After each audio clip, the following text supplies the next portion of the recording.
يا أيها الذين آمنوا توبوا إلى الله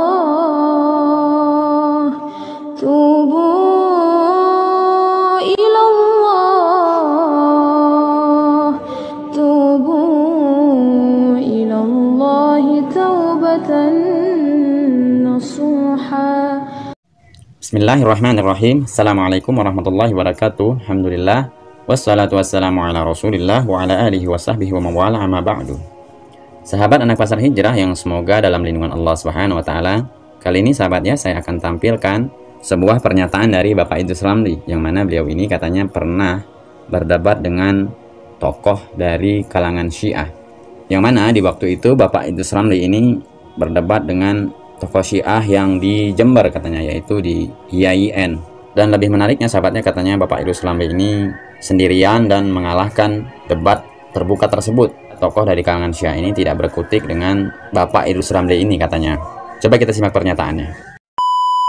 Januari 2015 saya berdebat dengan Syiah di IAIN Jember. Waktu itu yang menantang debat dari pihak Syiah. Ada Syiah, tokoh Syiah dari Condet, alumni KUM 9 tahun di KUM. Kemudian dari Malang di KUM 8 tahun di IAIN, yang mengadakan kawan-kawan dari NU. Saya dari NU sendirian. Moderatornya agak condong ke Wahabi waktu itu. Jadi moderatornya benar-benar moderat, karena bukan NU, bukan Syiah, malah Wahabi. Jadi moderator itu kan perlu yang moderatkan.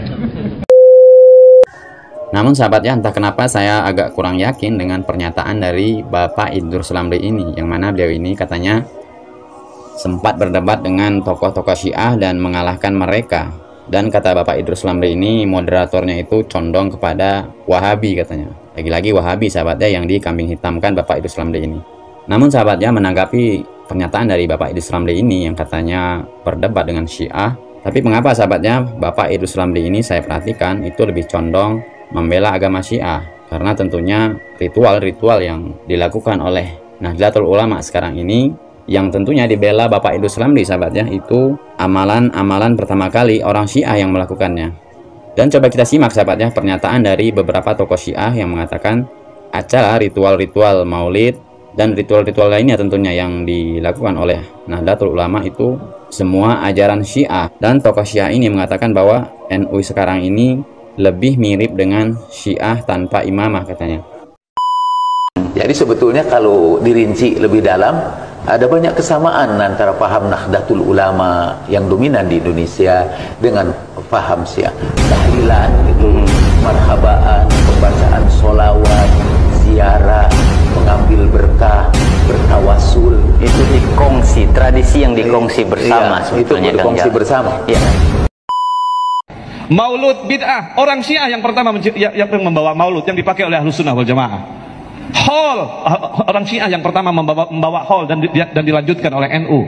Tabarruk, berkah, ziarah kubur, tawasul, solawatan rami-rami adalah semuanya tradisi Syiah yang juga dilakukan oleh Ahlus Sunnah wal Jamaah.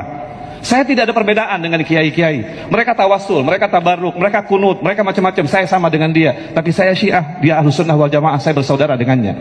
Tetapi kemudian Salafiyah yang mengatakan bahwa ini bid'ah, lalu diadu antara Ahlus Sunnah dan Syiah. Itu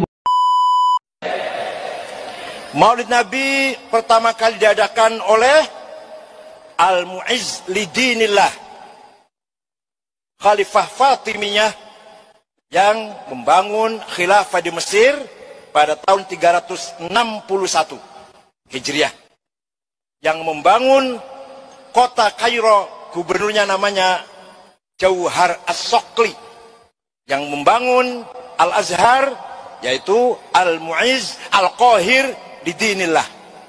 Jadi terus terang saja, nanti saya dikira Syiah nanti. Ini sejarah ini. Pertama kali yang mengadakan Maulid Nabi adalah Khilafah Fatimiyah yang bermadzhab Syiah. Dari mendengar pernyataan beberapa tokoh Syiah tadi sahabatnya, memang benar apa yang dia sampaikan, karena ritual-ritual yang selama ini orang NU lakukan itu orang Syiah lah yang pertama mendahulunya, seperti acara ritual Maulid Nabi, bertabaruk ke kuburan, terus zikir bersama-sama. Tentunya semua yang diungkapkan oleh tokoh Syiah Bapak Jalaluddin Rahmat tadi, sahabat ya. Jadi tidak perlu dilakukan lagi, sahabat ya. Kenapa saya agak ragu dengan pernyataan dari Bapak Idrus Lambi tadi, yang mana katanya beliau ini sempat berdebat dengan tokoh Syiah. Karena dari segi amalan saja mereka itu hampir mirip dan sama. Jadi mana mungkin, sahabat ya, Bapak Idrus Lambi ini mau berdebat dengan satu kelompoknya tentunya. Jadi mengenai masalah Syiah ini, sahabatnya, memang satu-satunya orang yang paling benci dengan Syiah ini adalah Salafi, yang mereka juluki sebagai Wahabi tentunya. Dan kenapa manhaj salaf ini jelas, tegas menolak ajaran-ajaran agama Syiah ini? Karena jelas agama Syiah ini melenceng dari agama Islam. Banyak para ulama yang mengatakan bahwa Syiah ini bukanlah termasuk dari Islam. Salah satunya, sahabatnya, yaitu syahadat mereka yang berbeda dengan syahadatnya orang Islam tentunya. Karena memang manhaj salaf inilah satu-satunya manhaj yang hak, manhaj yang kembali kepada Al-Quran dan Sunnah dan mengambil pemahaman dari para sahabat dan ulama salaf terdahulu. Indahnya para sahabat, dan itu yang tidak akan pernah ada kecuali di zaman para sahabat. Apa itu? Bersama siapa? Rasul. Mereka saksi hidup. Makanya kita ini dakwah salaf mengajak kaum muslimin untuk memahami Al-Quran dan hadis berdasarkan pemahaman para sahabat. Apa salahnya coba? Adakah yang salahnya? Yang ada adalah kita ini difitnah, radikal lah, ekstrim lah, tidak toleran lah. Yang ada itu. Sebenarnya dakwahnya mudah dipahami, yaitu memahami Al-Quran dan hadis dengan pemahaman para sahabat. Kenapa? Karena muskilah, problematika dalam beragama, terutama di zaman sekarang, adalah terjadi pada pemahaman. Bukan Al-Qurannya, bukan hadisnya. Seperti saya pernah dengar cerita menarik. Ini nggak akibat salah paham. Ya, ada seorang wanita mengaku di negeri ini, ngaku dia sebagai Jibril. Oh, sudah mati kalau nggak salah. Nah, di penjara kemudian nggak tahu mati atau enggak. Saya tidak perlu menyebut namanya. Ada lagi ngaku sebagai nabi. Kemudian oleh polisi diketemukan dua orang ini. Kamu ngaku sebagai siapa? Jibril. Kamu ngaku sebagai siapa? Nabi. Pernahkah kamu dapat wahyu dari ini? Kan Nabi Muhammad SAW mendapatkan wahyu dari Jibril alaihissalam. Sang Nabi palsu ini mengatakan dalil dari Al-Quran. Likulli ummatin rasul. Setiap umat ada rasulnya. Muhammad SAW rasul untuk orang Arab. Dan aku rasul untuk orang Indonesia. Nanti yang Malaysia beda lagi. Nah, ini kan sebenarnya lari kepada apa? Pemahaman. Maka itulah dakwah salaf. Mengajak manusia memahami Al-Quran dan hadis berdasarkan pemahaman siapa? Sahabat. Kenapa berdasarkan pemahaman sahabat? Bukan berdasarkan pemahaman mazhab Syafi'i, mazhab Hambali, mazhab Maliki, Syafi'i. Maka karena para sahabat saksi hidup dan mazhab-mazhab tersebut mengikuti para sahabat. Jadi kita tidak meninggalkan mazhab sebenarnya. Paham ini para ikhwah? Nah, seperti itu. Maka lihat, apakah iya, kami pernah dalam suatu safar bersama siapa? Rasulullah. Itu kan? Tidak akan pernah ada manusia-manusia yang bersama Rasulullah kecuali siapa? Para sahabat radhiyallahu anhum. Jadi jangan sampai ngaku yang paling benar pemahamannya. Karena yang paling benar pemahamannya adalah siapa? Para sahabat. Dengan dalil mereka langsung belajar kepada siapa? Rasulullah sallallahu alaihi wasallam. Dengan bukti lagi mereka diridhoi oleh Allah.